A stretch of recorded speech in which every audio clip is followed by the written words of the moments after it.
Good evening to all of you my dear friends. मैं आज आपके सामने लेके आया हूँ एनसीसी जो बी या सी का एग्ज़ाम जो अभी होने जा रहा है जम्मू कश्मीर के अंदर। ये बहुत ही इंपॉर्टेंट वीडियो रहेगी उन सब के लिए जो एनसीसी की एग्ज़ाम जो है। एक तो परसों एग्ज़ाम है 20 हफ्ते का और एक तो सी का जो है आने वाले दिनों के अंदर होगा। तो फर्स्ट ऑफ ऑल ज़्यादा टाइम ना लेते हुए आपका सबसे पहले हम जाते हैं सिलेबस के अंदर। ये मॉडल पेपर है, ऐसा ही पेपर पूछा जाता है, बेसिक क्वेश्चन पूछे जाते हैं एनसीसी के अंदर।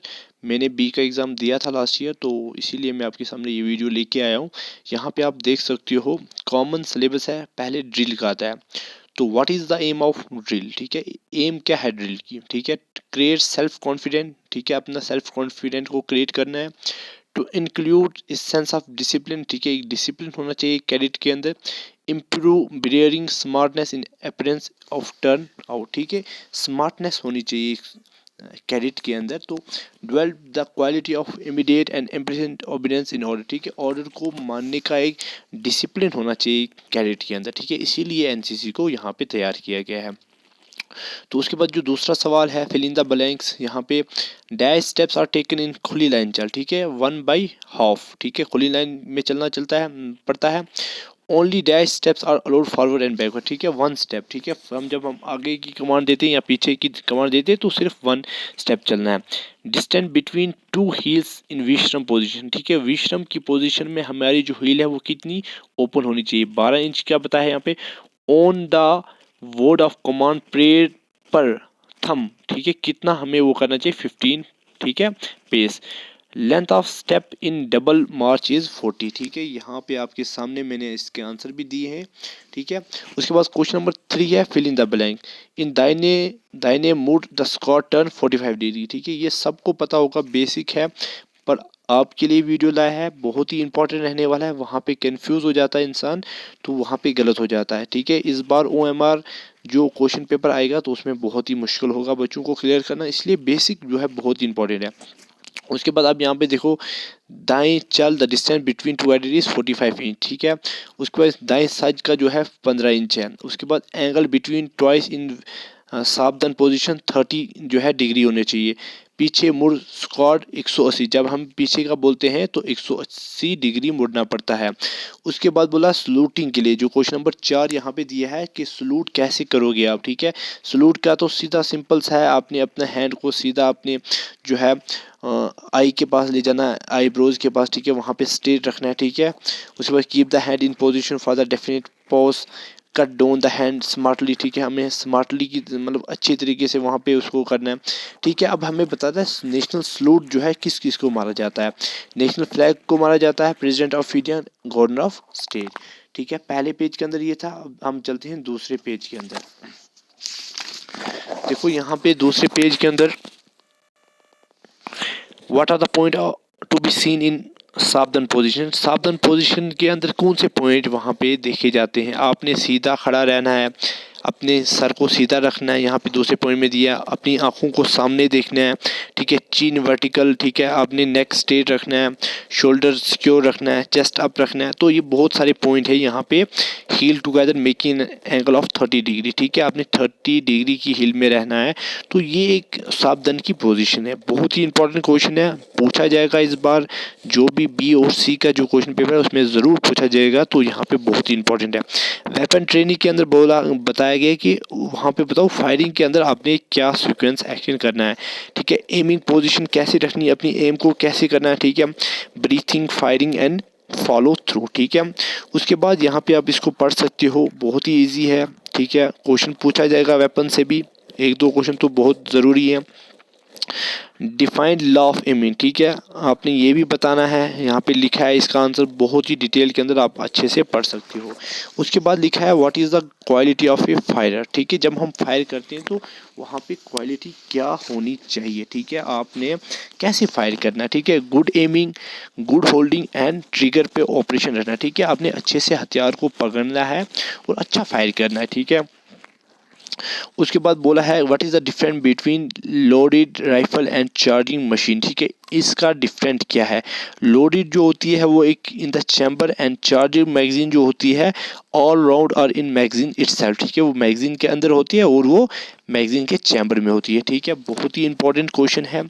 उसके बाद हम चलते हैं तीसरे पेज के अंदर। ठीक है, जो हमारा फिल इन द ब्लैंक्स है, यहाँ पे बहुत ही इंपॉर्टेंट है। यहाँ पे फिल इन द ब्लैंक्स मैंने भर दिए हैं, जैसे magazine capacity of 7.62 mm SLR is 20 round. ठीक है, बहुत ही इंपॉर्टेंट है, आपने पढ़ा भी होगा कैंप के अंदर भी, जब आपकी क्लासेज होती है वहाँ पे बेसिक पढ़ाया जाता है, बट यहाँ पे मैं आपको रिवाइज ही करवा रहा हूँ। ठीक है, उसके बाद इसका लास्ट क्वेश्चन है the capacity of SLR magazine is 20 round. ठीक है, पहले भी पूछा है SLR 7.62 का, अब SLR का पूछा है।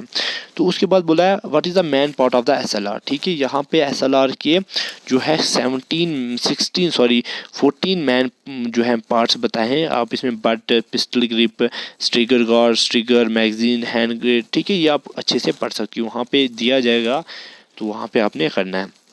उसके बाद यहाँ पे सवाल नंबर 13 है ट्रू एंड फॉल्स, बहुत ही इजी है, यहाँ पे आप इसको खुद ही पढ़ सकते हो, नीचे आंसर दिए हैं इसके साथ ही आप इसको।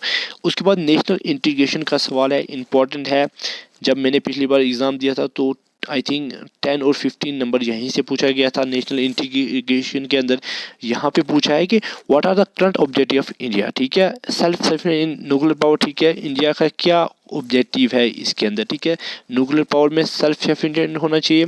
उसके बाद पावर सप्लाई के अंदर उसके पास वो होना चाहिए सब availability, production of goods for world market. ठीक है, उसके पास प्रोडक्शन होनी चाहिए चीज़ों की बनाई हुई वर्ल्ड मार्केट के लिए।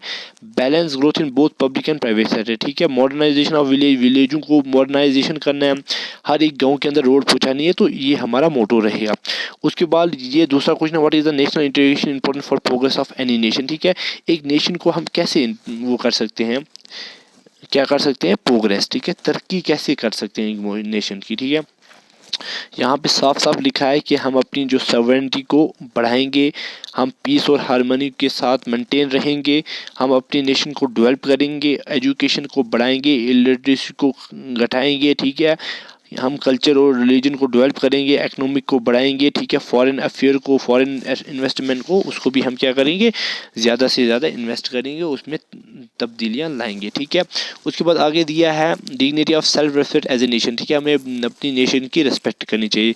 उसके बाद सवाल नंबर 16 में अंदर दिया है कि ट्रू फॉल्स करने। यहाँ पे आप ये जो है ये हिस्ट्री के आदि क्वेश्चन है, तो आप इसको आराम से पढ़ के इसका जवाब दे सकते हैं। उसके बाद बोला है कि 17 क्वेश्चन के अंदर youth can contribute for nation building at personal level by saying no what to what also. ठीक है, जो भी सोशल इवल्स जो है सोसाइटी के अंदर हो रहे हैं, जैसे डोरी, ड्रग्स, ठीक है, सेक्सुअल रिलेशन, तो इनको हमें क्या करना चाहिए, अवॉइड करना चाहिए और इनके खिलाफ हमें आवाज़ उठानी चाहिए। अब आते हैं मेन टॉपिक पे, लीडरशिप। वेरी इंपॉर्टेंट टॉपिक है, लीडरशिप के ऊपर बहुत सारे सवाल पूछे जा चुके हैं।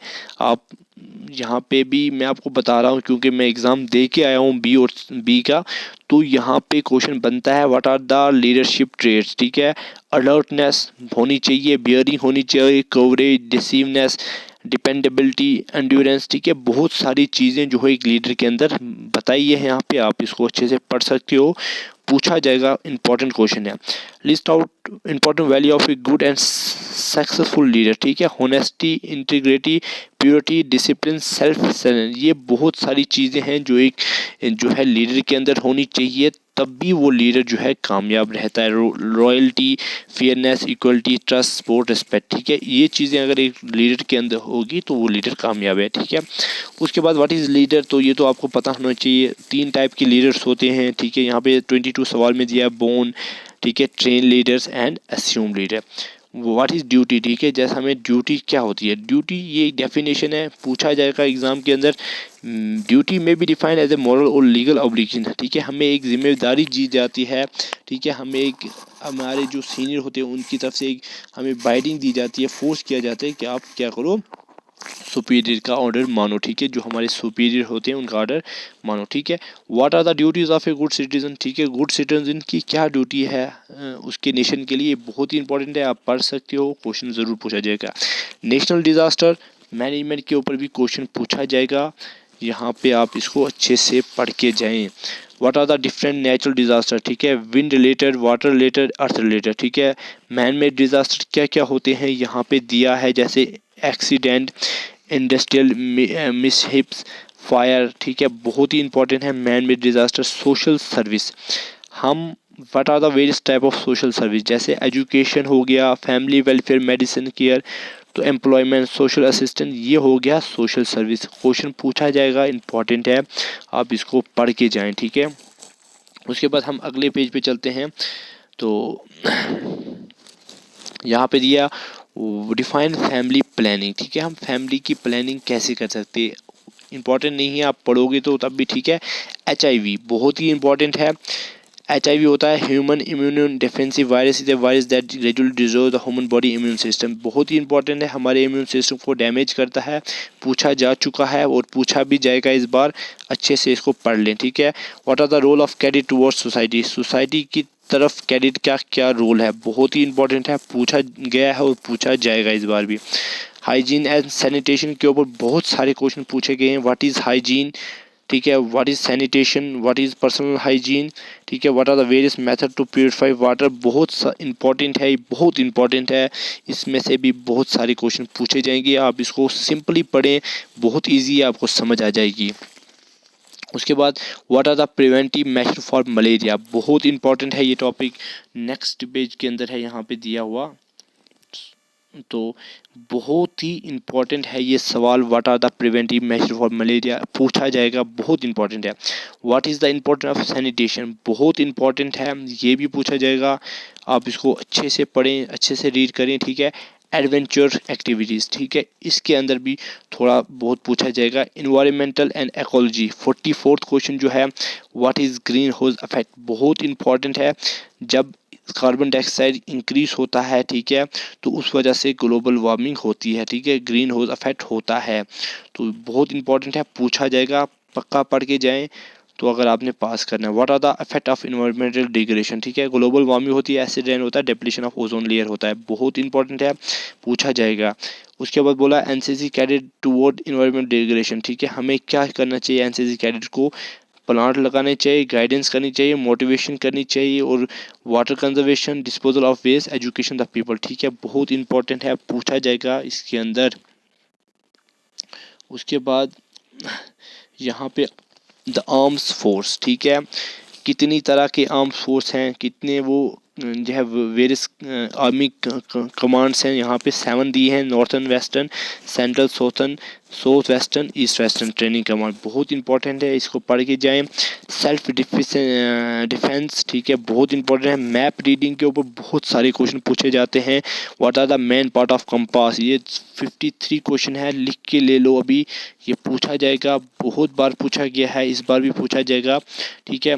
उसके बाद नेक्स्ट पेज पे हम चलते हैं सीधा ही, यहाँ पे field craft and battle craft बहुत इंपॉर्टेंट टॉपिक है, इस पे भी बहुत सारे क्वेश्चन पूछे हैं, सिंपली आप इसको आराम से पढ़ें, ठीक है। What is field craft, field craft is an art of using the ground and weapons available to the best one's on advantage, ठीक है, वेपन्स को रखा जाता है वहाँ पे, उसका फ़ायदा, उसके बारे में जानने के लिए, ठीक है। उसके बाद बोला subject included in the field craft, वहाँ पे उनका क्या सब्जेक्ट है, बहुत इजी है, आप इसको अच्छे से पढ़ें तो एग्ज़ाम के अंदर पूछा जाएगा। नेक्स्ट इसके बाद जो जो जो इम्पोर्टेंट है, इन्फ्लेंट्री वेपन्स एंड इक्विपमेंट्स, ठीक है, यहाँ पे बोला SLR का क्या होता है, ठीक है, 275 मीटर की इसकी रेंज होती है, तो सिंपली दिया, आप इसको अच्छे से रीड करोगे, 63 क्वेश्चन जो है इंपॉर्टेंट है, आप इसको अच्छे से पढ़े, वेपन्स के क्वेश्चन बहुत सारे आते हैं, ठीक है। उसके बाद हम लास्ट पेज पे चलते हैं, इसके बाद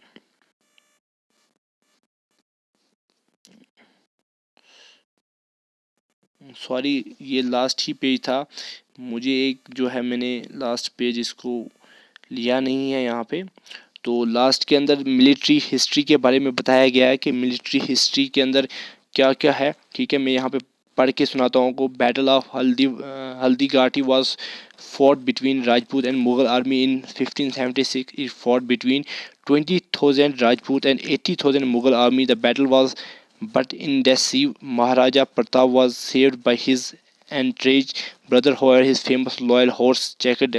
हिस्ट्री का क्वेश्चन है, ये उतना इम्पोर्टेंट नहीं है, पूछा भी जाएगा तो आप इजली इसको कर सकते हैं। ठीक है, यहाँ पे हल्दी घाटी का वार जो हुआ था उसके अंदर महाराजा जो है वो जीते थे।